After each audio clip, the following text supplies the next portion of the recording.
ఈ వారం కథానిక ఏప్రిల్ 9వ తారీఖు 2020వ సంవత్సరంలో ఈనాడు కథామృతంలో ప్రచురింపబడిన పూర్ణిమ గారి కథ అమ్మ ఒడి. చిట్టిపాపని జాగ్రత్తగా చూసుకుంటావు కదూ? అమ్మా! ఉలిక్కిపడి లేచాను. అమ్మ గొంతు ఇంకా వినపడుతున్నట్టుగానే ఉంది.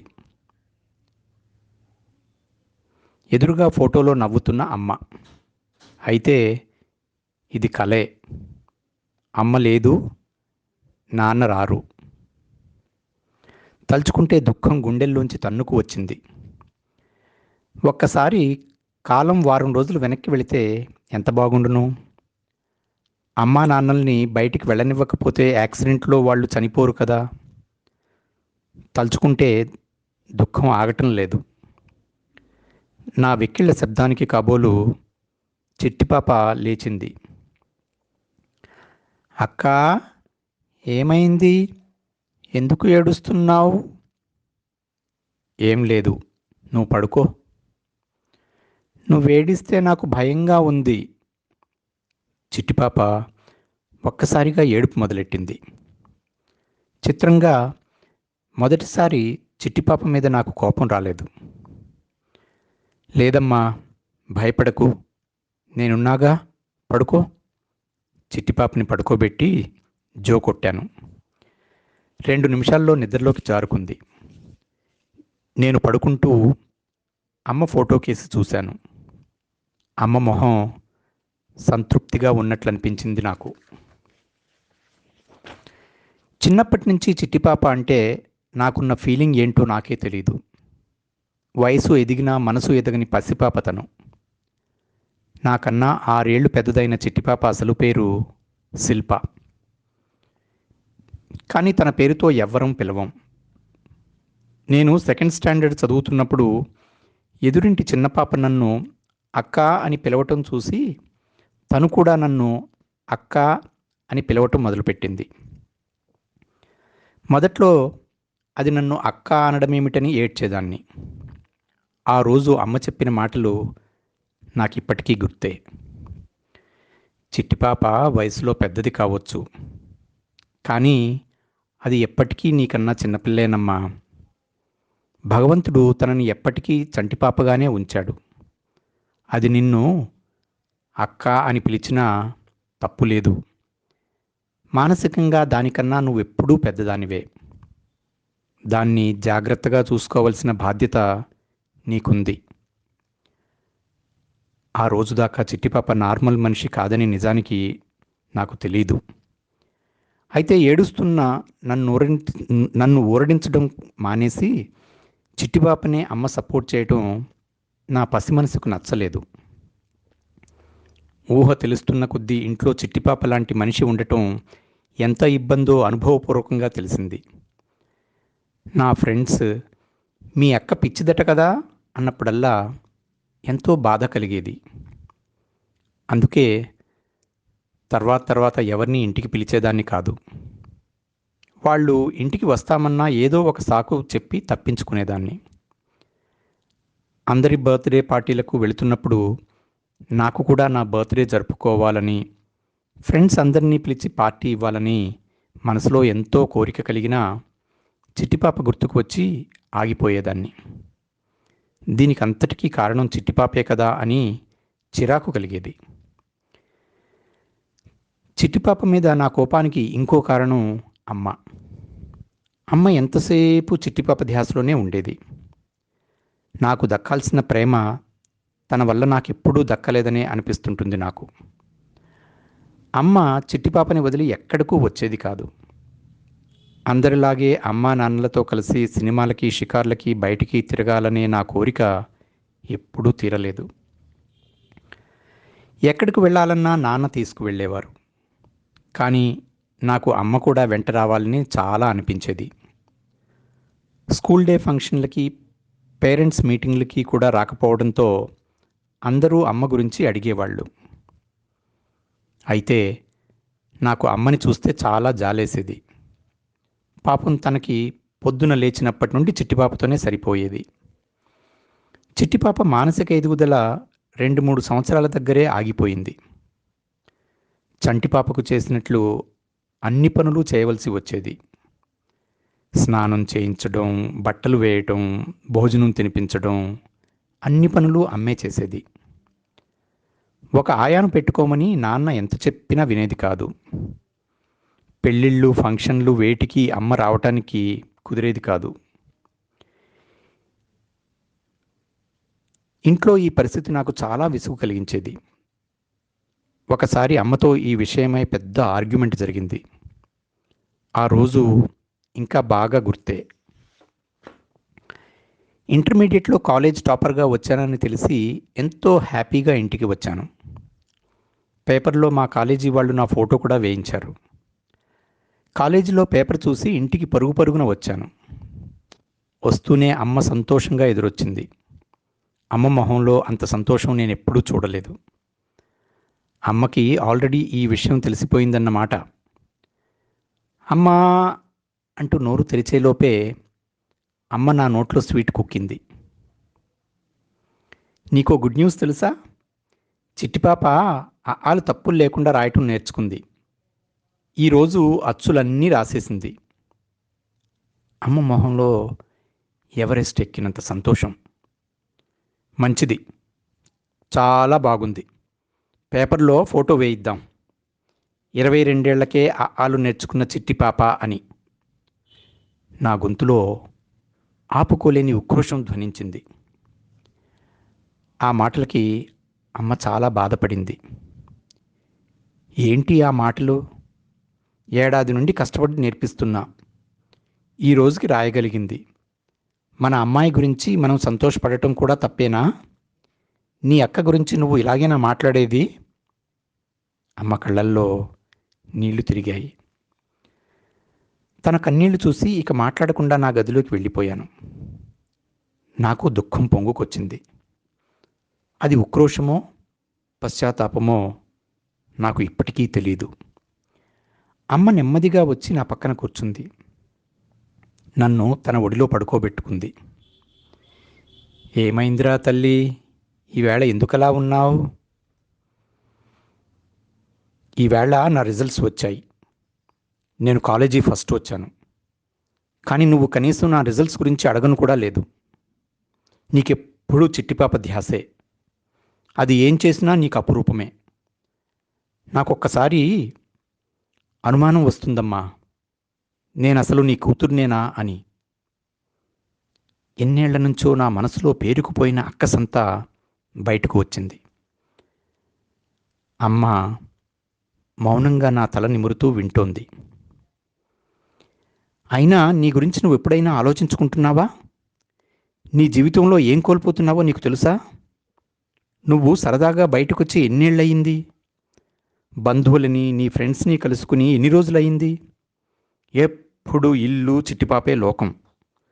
నేను చాలాసార్లు చెప్పాను, చిట్టిపాప లాంటి వాళ్ళ కోసం ప్రత్యేకమైన హోమ్లుంటాయి, అందులో దాన్ని జాయిన్ చెయ్యి అని. విన్నావా? నా బాధ నా గురించి కాదమ్మా. నువ్వు నాన్న కూడా సంతోషంగా ఉండాలనే నా మనసులో ఉన్న బాధంతా బయటకు చెప్పేసరికి నా మనసు తేలికపడింది. అయిపోయిందా? ఇంకా చెప్పాల్సింది ఏమైనా ఉందా? అమ్మ నవ్వింది. నీకు జోకుగా ఉందా? లేదురా, నువ్వు మాట్లాడుతుంటే వినాలనుంది. నా గురించి ఇంతగా ఆలోచించే కూతురు ఉందని గర్వంగా ఉంది. కానీ నా జీవితాన్ని ఏదో కోల్పోయానని నేను అనుకోవటం లేదు. నీకు తెలుసు, చిట్టిపాప ఎప్పటికీ చంటిపాపేనని. చంటిపాపని సాకటంలో తల్లికి ఆనందం ఉంటుంది. నేనెంత అలసిపోయినా దాని స్వచ్ఛమైన నవ్వు, అమాయకమైన చూపు, నిష్కల్మషమైన ప్రేమ నా అలసటని మరిపిస్తాయి. ఏ జన్మ కర్మఫలమో దాన్ని దేవుడు అలా పుట్టించాడు. పాపం దానికి విడిగా ఏం కోరికలుంటాయమ్మా? బంగారం, నగలు, కార్లు, మేడలు ఏమీ అక్కర్లేదు. షాపింగ్లు, హాలిడే ట్రిప్లు తీసుకువెళ్ళినా తనకి తెలీదు. ఓ చిన్న చాక్లెట్ ఇస్తే సంతోషం. అబ్బో అని మెచ్చుకుని ముద్దు పెట్టుకుంటే దాని మొహం పువ్వులాగా వికసిస్తుంది. ఆ సంతోషం దాని మొహంలో చూస్తే నా శ్రమంతా మర్చిపోగలను. నీ రిజల్ట్స్ గురించి అడగనే లేదన్నావు. నీకు కాలేజీ ఫస్ట్ గ్యారంటీ అని నా నమ్మకం. నిన్ను అడగాల్సిన అవసరం ఉందని కూడా నాకు అనిపించలేదు.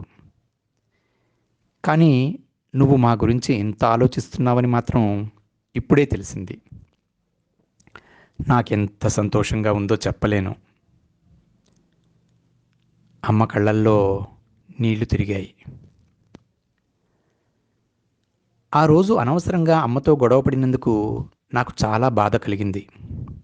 ఆ తర్వాత ఇంజనీరింగ్ కోసం హాస్టల్లో చేరటం, క్యాంపస్ ఇంటర్వ్యూలో సెలెక్ట్ అయ్యి చదువు అవుతూనే బెంగళూరులో జాయిన్ అవ్వటం జరిగింది. ఎప్పుడైనా హాలిడేస్లో ఇంటికి వెళ్ళటం తప్ప ఈ 5-6 ఏళ్ల నుండి నాకు విడిగా ఒక జీవితం ఏర్పడింది. నాన్నగారు రిటైర్ అయ్యి మా సొంత ఊరికి షిఫ్ట్ అయిపోయారు. అక్కడ మా దూరపు బంధువైన జగదాంబ పిన్నిని కూడా వాళ్లతోనే ఉంచుకున్నారు. తనకు ఎవరూ లేరు.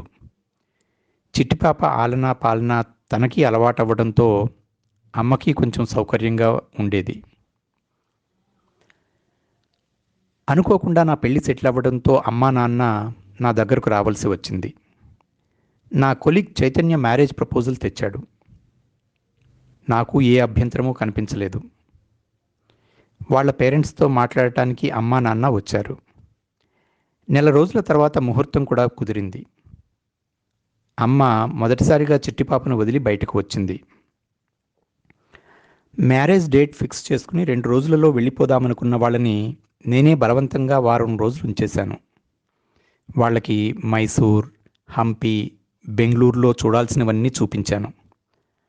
అమ్మ ఇన్నేళ్ల తర్వాత ఇంటి నుంచి బయటకు వచ్చి అన్నీ చూస్తుంటే నాకెంత సంతోషం వేసిందో. అయితే అమ్మ మాత్రం చిట్టిపాపని తలుస్తూనే ఉండేది. రోజు పొద్దున్న సాయంత్రం పిన్నికి ఫోన్ చేసి చిట్టిపాప గురించి కనుక్కుంటూనే ఉండేది. వారం తర్వాత మాత్రం ఇక అమ్మ వాళ్ళు వెళ్ళిపోతామని మొండికేశారు. సరే ఇక తప్పదని మర్నాటికి రిజర్వేషన్ చేయించాను. ఆ రోజు రాత్రి చివరిసారిగా అమ్మ ఒడిలో పడుకున్నాను. అప్పుడు కూడా అడిగాను, అమ్మా ఇంకో 4 రోజులు ఉండొచ్చు కదా, ఊటీ కూడా వెళ్ళొద్దాం, తర్వాత వెళ్ళొచ్చు. లేదు శ్వేత, ఇప్పటికే చిట్టిపాపని వదిలి వారం అయింది.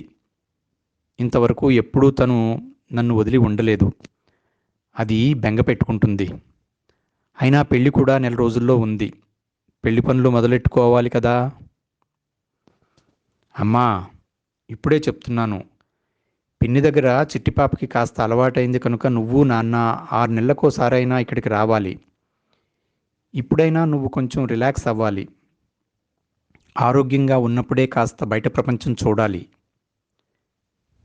నేను చెప్తుంటే అమ్మ నవ్వింది. అలాగే తల్లి, చూద్దాంలే అన్నట్టు రేపు పొద్దున షాపింగ్కి వెళదాం.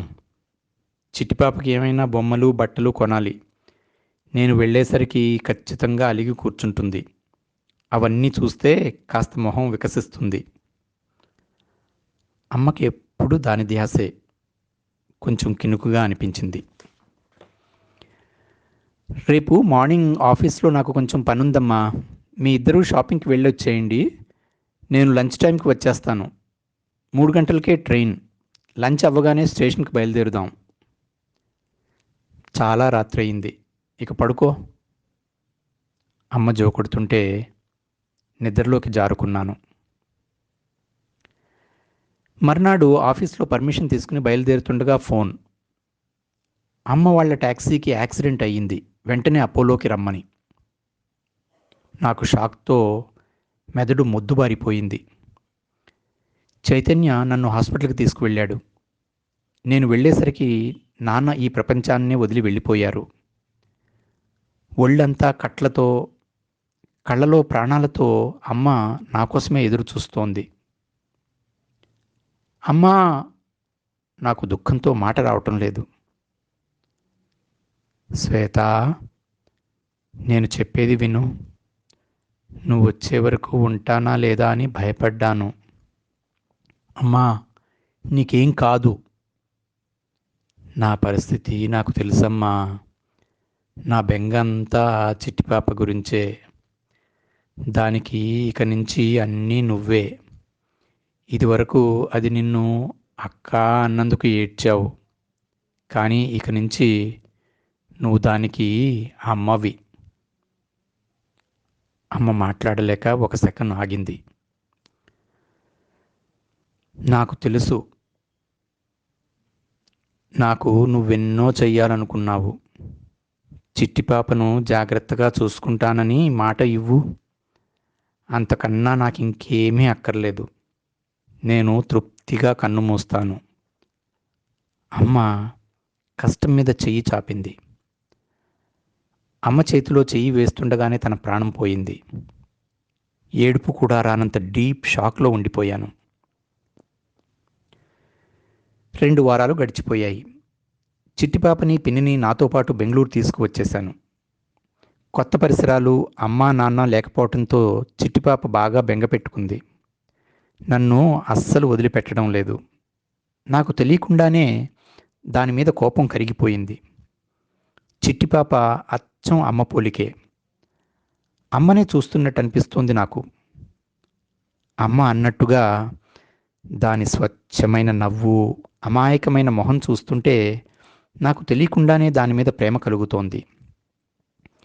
ఇక రేపటి నుంచి ఆఫీస్లో జాయిన్ అవ్వాలి. నేను అనుకున్న పని కూడా మొదలెట్టాలి. చెప్పు చైతన్య, ఏదో మాట్లాడాలన్నావు. ఆఫీస్ నుండి బయలుదేరుతుండగా నాతో మాట్లాడాలని పార్కుకి తీసుకువచ్చాడు చైతన్య. ఈ టాపిక్ మాట్లాడే టైం ఇది కాదని తెలుసు శ్వేత, కానీ తప్పదు.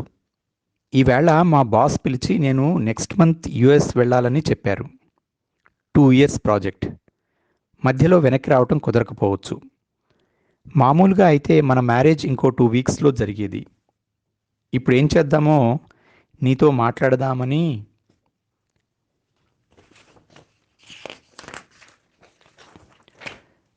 ఈ విషయంలో నేనే నీతో మాట్లాడదామనుకుంటున్నా చైతన్య. ప్రస్తుతం నాకు పెళ్ళి ఆలోచన లేదు. మా ఊర్లో ఉన్న ప్రాపర్టీస్ అన్నీ అమ్మేసి ఇక్కడ చిట్టిపాప లాంటి వాళ్ళ కోసం ఒక హోమ్ స్టార్ట్ చేద్దామనుకుంటున్నాను. ప్రస్తుతం నా దృష్టంతా దాని మీదే. Are you crazy? అప్రయత్నంగా చైతన్య నోట్లోంచి వెలువడింది.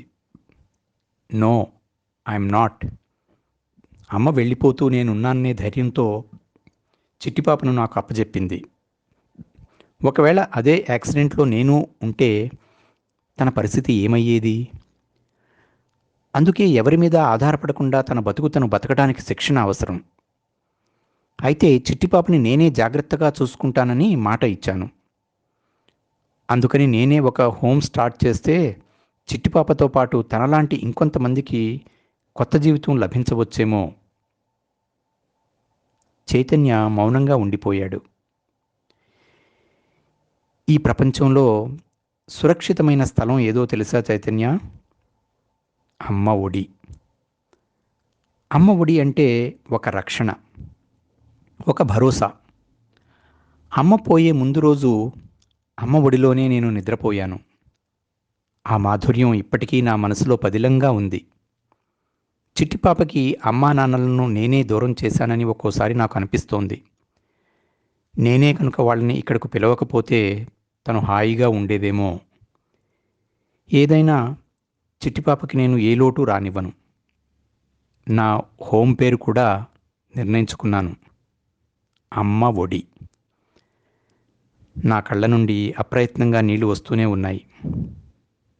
అందుకే చైతన్య, నాకిప్పట్లో పెళ్ళి ఆలోచనే లేదు. పైనుంచి అయినా అమ్మ నన్ను చిట్టిపాపని చూసి సంతోషంగా ఉండాలన్నదే నా ధ్యేయం. ఇక నుంచైనా చిట్టిపాప శిల్పగా మారాలి. ప్లీజ్, నువ్వింక నా గురించి ఆలోచించకు. నీ జీవితం గురించి నువ్వే ఒక నిర్ణయం తీసుకో. నా దృష్టిలో మన జీవితాలు రెండూ ఎప్పుడో కలిసిపోయాయి శ్వేత. నువ్వు పెళ్లి చేసుకుని సంతోషంగా ఉండాలన్నది కూడా మీ అమ్మగారి కోరికే. అయితే నీకు కొంత టైం కావాలి. నేను తిరిగొచ్చాకే మనం పెళ్లి చేసుకుందాం. అమ్మ ఒడిని మనిద్దరం కలిసే చూసుకుందాం. ఇది నీకు ఓకేనా? చైతన్య అడిగాడు. నన్ను అర్థం చేసుకునే జీవిత భాగస్వామి దొరికినందుకు సంతోషంతో చైతన్య భుజం మీద తల వాల్చి కళ్ళు మూసుకున్నాను. మూసిన కనురెప్పల వెనుక అమ్మ కనిపించింది. అమ్మ సంతృప్తిగా నవ్వుతోంది. అదండి పూర్ణిమ గారి కథ అమ్మ ఒడి.